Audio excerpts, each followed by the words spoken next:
Hey guys, I'm Tony Smotherman with CVA, and on this video we're going to take a deep dive into muzzleloading projectiles and powders. Guys, in this video we're going to discuss muzzleloading projectiles and powder and why they're so important in your lineup of the muzzleloaders you're running today. You know, with everything that we touch, there's been advancements, and projectiles is no different. You know, if you have been into muzzleloading for a long time, you know that we started out with round balls years ago, and then we went to buffalo bullets, which was basically kind of the Civil War bullet, just a big hunking piece of lead. But these bullets here on the front right here, these are Powerbelt ELRs. This is a 40 caliber, a 45 caliber, and a 50 caliber. And yes, they look totally different than anything else that's been on the market. And you know, if you're into centerfires and you've been a reloader, there's a common terminology that is discussed in the centerfire world, and that's ballistic coefficient, or ballistic coefficient of a projectile. And basically that means, in layman's terms, it's basically how fast and easy it cuts through the wind. You know, so if you ever kind of paid attention to NASCAR and you see these guys, they're testing the wind aerodynamics of cars, and they got them in basically a wind tunnel with smoke blowing over them, and you can see the smoke follow the contour of the car, and that's the way they figure out how to make that car faster and sleeker and cut through the wind better. And that's basically ballistic coefficient at the end of the day. And we've never had that terminology in the muzzleloading field ever until now, which is pretty cool to see this happening and the change. Number one, because it's making me a whole lot better shooter and making me look like I actually know what I'm talking about, because these bullets right here, they shoot. And if you're looking at them, obviously they're long and sleek, and they got a very long point on them, which is very important to gaining higher ballistic coefficient. You know, and originally, muzzleloaders basically were 58, 54, and 50 caliber. But today we have changed that up with technology and machining. This here is a Powerbelt ELR 330 grain. This is a 50 caliber. All of our bullets in a 50 caliber lineup have a black polymer tip and then a black gas check at the bottom. And we make this bullet here in a 250 and a 330 grain. To the left-hand side of that is 45 caliber bullet that we build. This here also is ELR series, and we make this here in a 285 and a 330, again 45 caliber. And obviously you notice that they're all kind of color-coded so you don't get them mixed up. But this really long and sleek one here to the far left, be your right, is a 40 caliber projectile. This here is a 225 grain 40 cal. We also make that in a 265. And if you can imagine that bullet there in a 265 grain configuration, it is super long, super sleek, and these bullets here have the highest ballistic coefficient of any projectiles that's on the market today. So they're going to give you more muzzle velocity, more accuracy, and that accuracy correlates to the length of these bullets. Obviously, the longer the bullet, the better it is, or the better it's going to stabilize in flight. And if you think back just a little bit, you know, maybe this kind of dates me too a little bit, but if you think about guys that used to run overdraws in the archer world, you know, when I first started, I was shooting arrows that was that long. Then we went to an overdraw system that got arrows to that long, almost like a crossbow bolt, and we wanted to do that to speed them up. But what we come to realize after a couple of years of shooting these overdraws on bows, that they were really quick, but they were very unforgiving and very erratic due to the speed and shortness of that. So they didn't have good ballistic coefficient because of the design of that short arrow. So now everybody shoots a full length arrow again because it's longer. Therefore, when you're slinging it down range, because of the length of that shaft, it stabilizes much better in flight and more forgiving and makes you a better shooter. And these bullets here are the exact same thing. We have never talked about that before, but it's something that we're very cognizant of today, is ballistic coefficient of projectiles. But I mentioned weight just a little bit, you know, and in theory, the most common projectile that everybody uses in muzzleloaders is a 250 grain bullet. That's always been a hot topic and a touch of argument between muzzleloader hunters and shooters of what is the best bullet weight. Because when I say 330 grain, I think probably in your mind, because I probably did the same thing at one point, I'm thinking, oh, I don't need 330 grain bullet to harvest a whitetail. And I agree.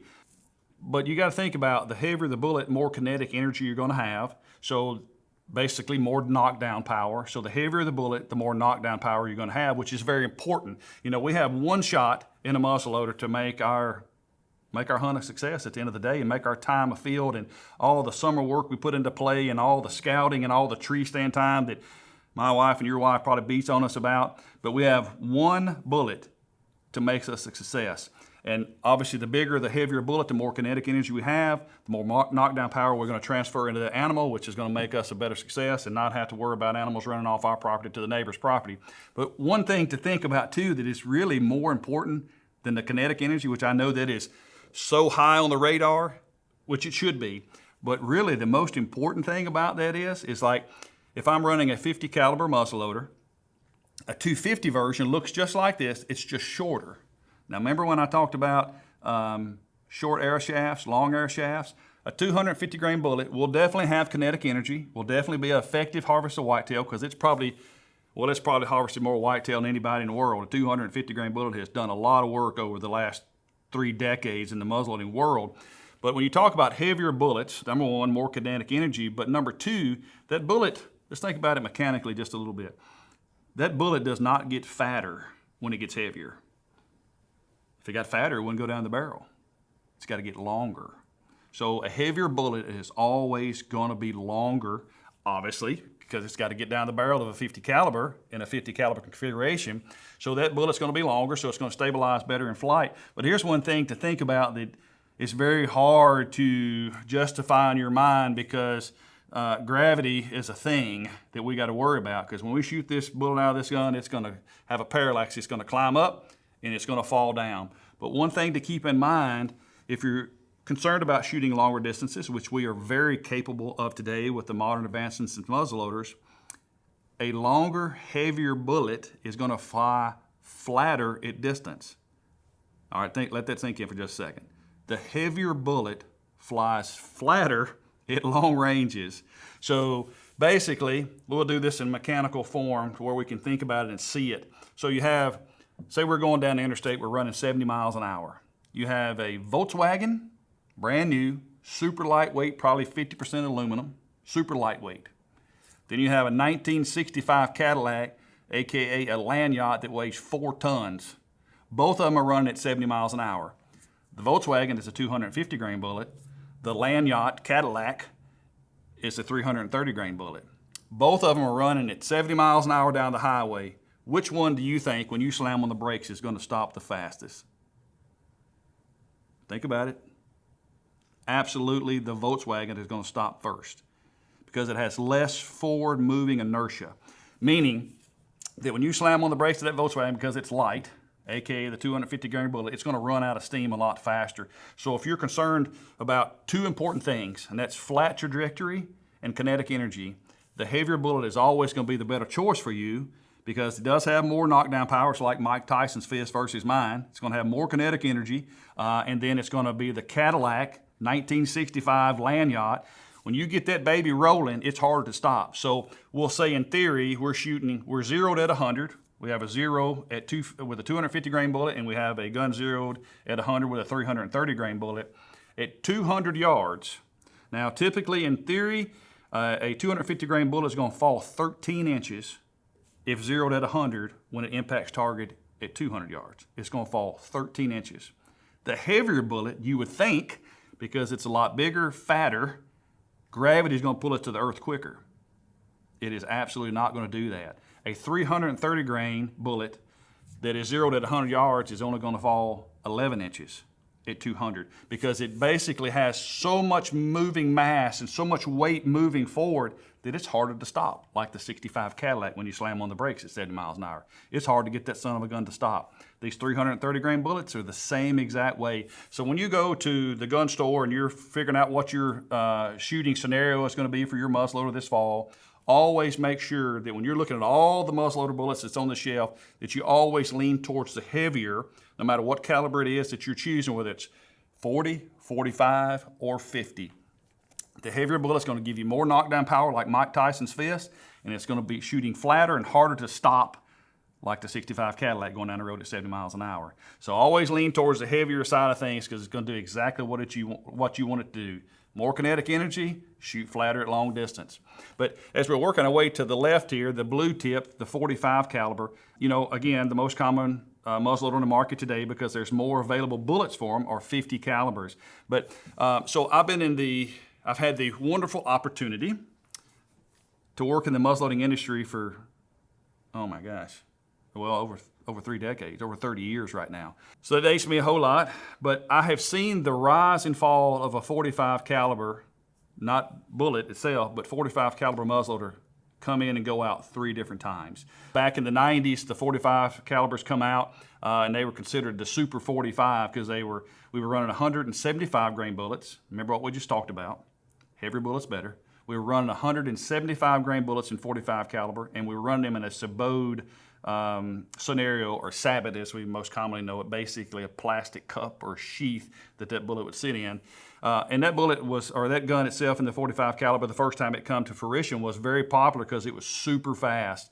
But what we realized, because it was such a light bullet, that we would lose our kinetic energy and not be really effective out past 150 or 200 yards. So the 45 caliber come up, and then it plummeted and just went away. And then in the early 2000s, there was like a lapse of 5 or 6 years. The 45 caliber come out again. Same scenario, super fast. Everybody had to have it. New generation of muzzleloader shooters. It come up, went right to the top, and fell right back to the bottom as quick as it went to the top. But over the last 4 or 5 years, we've basically brought the 45 caliber back into play again. Again, 3rd time in my time being in the muzzleloading industry. And now the 45 caliber is here to stay for multiple reasons. One, we understand kinetic energy. We understand ballistic coefficient of a muzzleloading bullet, which we've never done before. But this bullet here, if you can see, and obviously I can't see how the camera's looking at it, but this bullet here is a 285 grain bullet, so it's quite a bit lighter than this bullet here, the 50 caliber, but it's also taller. So we have one that we build in a 45 caliber 330 grain that matches this one, but it's about that much taller. It's about another 1/4 inch taller or longer. So it's very long, very sleek. It's like a young missile. So we're now experimenting with heavier bullets in the 45 caliber. Again, we started out at 175 grain. Now we're at 285, this bullet, and also a 330 that's the big brother to that one. These bullets are super long, super sleek, very high ballistic coefficient, so they fly amazingly well down range, kind of like the long arrow shaft that we talked about. They now have kinetic energy that the 45 caliber didn't have before. But one thing that you don't think about is twist rates, and we didn't talk about that before in our casting net view over muzzleloading in general, but I do want to talk about that just a little bit because it's very important and how it correlates to these muzzleloading bullets. With these bullets having basically a longer appearance of what you guys see with these bullets sitting on the shelf here, they're much taller, longer than they've ever have been before. So to make these bullets fly, they can't run at the same twist rates that the old school muzzleloaders in 45 caliber used to be. Our twist rates used to be general as overview for every muzzleloader manufacturer was typically like a 1 in 8 twist. Now we're experimenting with twist rates down to 1 in 20 and 1 in 18, and I've even played with a few that were 1 in 16. So that basically makes these long bullets spin a whole lot better and allows them to stabilize much better in flight. So modern advancements in experimentation of faster twist rates in a muzzleloader that we've never done before, and longer, sleeker bullets that we have never utilized before, but now are a common scenario, which is going to make the 45 caliber live on for a long, long time, like it has not done before. But so if you're kind of torn in between calibers, yes, the 50 caliber is the most common one on the market today, has more available projectiles on the market, but if you want a muzzleloader that's going to be your kinetic energy, your fist of hitting an animal, and flat shooting, the 45 caliber is longer, sleeker with high BC, so it's by far the better choice. And in our CVA lineup, of course, this here is a break open version. This here is an Optima LR, and it comes in 45 and 50 caliber, so you can kind of choose between kind of what you're, at the end of the day, what your overall thought process is of what you want to do with a muzzleloader. Are you just a whitetail guy, or do you want to have a muzzleloader you can kind of cross the board and do everything that you want to do? And the 45 caliber, in my opinion, is the best crossover caliber for everything, because we have the muzzleloader bullets to handle what we want to do today for long range shooting, and also updated twist rates in our muzzleloaders to make this guy really perform. But the really cool version over here to the far left, you're right, is this orange one with the orange ballistic tip and orange gas check, is our 40 caliber. Now you want to talk about ballistic coefficient. This bullet here has the highest ballistic coefficient of any projectile in the market. And we utilize this 40 caliber in our bolt guns that we have manufactured over the last couple of years called the Paramount. We make that in 40 caliber because it is an absolute rocket ship of a projectile. You know, and with this bullet here, this bullet and 120 grains of Blackhorn 209 is going to leave your muzzle probably 2,250 feet per second, which is pretty doggone fast for a 330 grain bullet. This bullet here, however, the 40 caliber 225 and also the 265 is going to leave your muzzle with 120 grains of Blackhorn 209 at roughly 2405, I believe was the last time that I chronographed one, but that's 2,405 feet per second out of a muzzleloader. If you don't think that's fast, oh my gosh, that is the fastest, highest ballistic coefficient of any muzzleloading projectile on the market. So modern advancements has allowed us to do new things and build new style projectiles, which is absolutely stunning and amazing to see this progression. But also comes a complication of these long pointed bullets is the fact that they're long and pointed. So you have to make sure that your ramrod that you see on the barrel here, that your ramrod or this range rod that's here in front, this is the new CVA Ultimate Range Rod, you have to make sure that your loading tip is designed to basically load these long-nosed bullets. And these long-nosed bullets, this portion of the taper portion of this bullet, we call an ogive. Very simple, it's a taper. Technical terms, it's an ogive. And we want to make sure that your loading tip, this piece right here, is tapered on the inside to perfectly match up and suit up with those bullets. Because the last thing that you want to do is have a old, outdated range rod or ramrod on your gun and try to load these, because what will happen is they will load on just like that, and then when you push them down, they will actually grab the polymer tip, this piece right here, they will actually grab that and either pull that projectile back out or dislodge it from the powder charge, which is very bad. You do not want that to happen. So you got to make sure that if you're using these high BC bullets that you're actually using the right range rod or the right cleaning rod that you have on your gun. So it's very important to pay attention to that.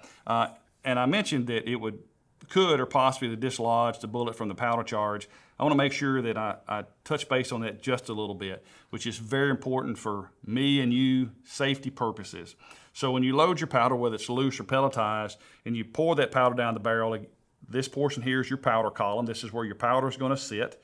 Your bullet's going to sit roughly right here. So you always want to make sure that when you load that projectile, that you push it cleanly, slowly, and firmly all the way down till it touches the face of that powder. If you are using an ineffective or old loading rod and it does want to pull these up just a little bit or it hangs it, you will never see that because you can't see inside the barrel. And it will be a problem, because if that bullet or this bottom portion here is called a gas check, if that gas check is not firmly touching that powder, there'll be an air gap there, and you do not want an air gap, because what will happen is that bullet at that time, if you have an air gap, it's not a bullet anymore, it's actually a barrel obstruction at that point. So when you're loading these here, you want to make sure that you load it with the proper loading tip and that they're always firmly seated against your powder charge, whether that's loose or pelletized powder. And how we've done that in the past to affirm or assure ourselves that that bullet is always seated properly, once you figure out what your gun prefers, whatever caliber that is, you figure out that it likes, we'll say, 100 grains just for clean terminology. It's got 100 grains of powder and it likes a 330 grain bullet. So once you get that figured out and you know that's what your gun likes, you want to utilize your range rod or your ramrod and you want to score it.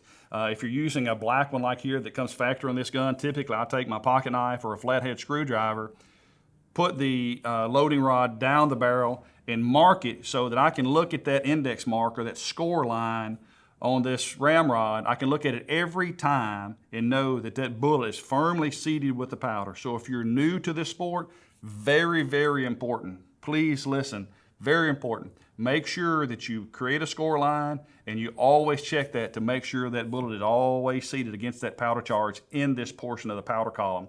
But what it will also do, because we're very distracted today, as you and I know. We have these cell phones that are not phones anymore, they're computers, and we're worried about what Johnny's doing on social media and what your cousin did last night for dinner. We're distracted like crazy. And in the muzzleloading world, we can't have distractions. And if we do have distractions, that range rod and that score line will always give us a quick eye reference that we know we're loaded and or not double loaded, which you don't want to do that either, because obviously that's catastrophic for you. So we don't want to do that either. So make sure that you're present and you're doing exactly what you need to do, and stay focused on loading loading and cleaning your muzzleloader when you're on the range. But that score line will help you do that. But so this range rod here in front, this is the ultimate range rod, and we've done something to, well, modern advanced, just a typical score line or a mark on your ramrod. So one thing on the front here, this of course is a sliding bore guide.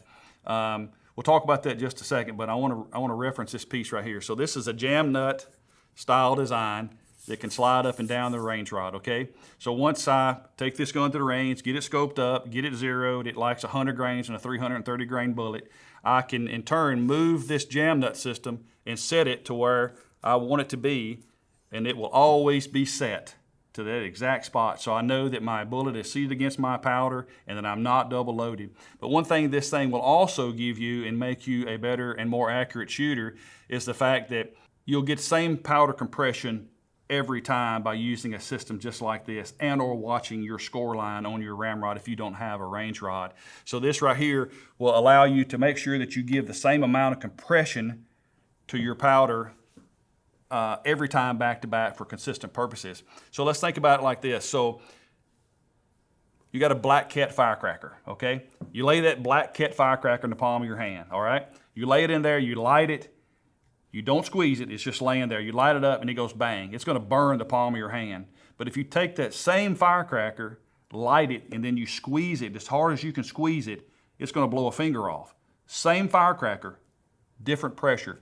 No pressure, pressure, okay? So when you load the loose powder or pelletized powder down the barrel, and you compact that down with your range rod or your loading rod that's on the gun, this right here, or your score line that I talked about, not only is safety purposes, but it will give you an index to look at to make sure that you have the same amount of pressure or seating pressure on that powder every time. Again, accuracy in muzzleloader is consistency. So doing the same thing. This here will allow you to seat the bullet and the same amount of pressure on your powder every time, again, to make you a better shooter. This piece here on the end, very important when you have a range rod. This is basically a bore guide. So I know this is going to be out of screen, but I'm going to put it up here just like this here. So this here is going to sit on that bullet just like that right there. When you have a range rod and it does not have a bore guide on it, you can load it and your ramrod could be a little cockeyed left or right. Therefore, it's going to give different amount of pressure to one side of the bullet or the other, which could make it, in southern terminology, a little bit cockeyed in the barrel, and that's the last thing we want. This bore guide here will actually center this ramrod with the center of this bullet face and allow you to push it down perfectly in the center every time and give you the same amount of loading pressure on either side of the bullet. So the bore guide is not also just important for just making sure this bullet is centered into the barrel. It also makes sure that as you're loading and cleaning your muzzleloader that you're not messing up the crown of your muzzleloader. And basically when you ignite the muzzleloading bullet, it basically spirals down through the rifling or grooves and lands of this barrel. But the last portion, the most accurate portion of your entire barrel assembly is the last 1/8 inch of this barrel. And this bore guide, when you're loading and cleaning, you're running the ramrod up and down, cleaning, swabbing, loading. You're wearing that crown of that last 1/8 of an inch of your riflings down with your ramrod. If you make sure that you have the ultimate CVA ramrod, you have a bore guide, this here will stop your range rod from wearing the crown of your muzzleloader barrel down, which will in turn give you a heirloom muzzleloader. So make sure that you have a score line on the ramrod that's factory on the gun. Make sure you have an ultimate range rod with the jam nut system here for proper seating, and also a bore guide. That will in turn make you a better, more effective shooter and also make your muzzleloader last a long time. But, you know, we talked about powders just a little bit. We got loose powder, and that's Blackhorn 209, which is the most modern powder on the market today. We got 777 and Pyrodex, then we have the pelletized version. And we kind of touched base that in another video, but in most cases, the loose powder is always going to be the most accurate. Blackhorn 209 is going to be the most advanced and to be quite honest, maybe a little tougher to find, but absolutely worth the search or the hunt to find that powder because it's the most effective, clean powder that you can utilize. But one thing to note, in all the CVA muzzleloaders, the Wolf and the Optima series come with a breech plug in the back or a quick removable breech plug or QRBP. They come with a breech plug that's designed specifically for pelletized powder, meaning the face, we'll call this here the face of the breech plug. This is what the breech plug looks like here in hand. The face of it is going to be flat, which is designed for pellet powder to slide down the barrel and sit right on it flat perfectly. But what is not advertised and what people don't talk about is that Blackhorn 209 has a very high ignition point, meaning it takes a whole lot of fire to go bang. So we redesigned the QRBPs, or the breech plugs here, specifically for Blackhorn. And on the face right there, where the primer goes, it actually says Blackhorn on it. So it's a Blackhorn specific breech plug. And if you notice, remember I talked about the other ones, or these here coming with a flat-faced breech plug in it, designed for pellets. If you look at this one here, you see that big hollow end in the front side of that? That basically is designed for Blackhorn specific. So when we pull it back up and you look at it from the side section, that hole in the face, or recessed open spot in the face, actually goes all the way down to about right here. So when you pour your Blackhorn 209 or loose powder in this breech plug specifically, the powder doesn't stop here. It actually goes down inside the breech plug, which gets it, so we'll do it from this side. So it gets it very close to your ignition source, which sits right here. So it has a lot less length to travel. So the length that our fire from our primer on this end to our powder on this end, that length of travel is called your flash hole. That basically is the tunnel that your fire has to travel through. The pelletized version, the flash hole is from here all the way to the top. This version here for loose powder, or Blackhorn 209, is from here to here. So basically a 1/4 inch of flash hole, so it gets the fire from your primer to your powder a whole lot faster. Will get you a more instantaneous ignition, gives you better muzzle velocity, across a string of 3 shots, gives you more consistent muzzle velocity.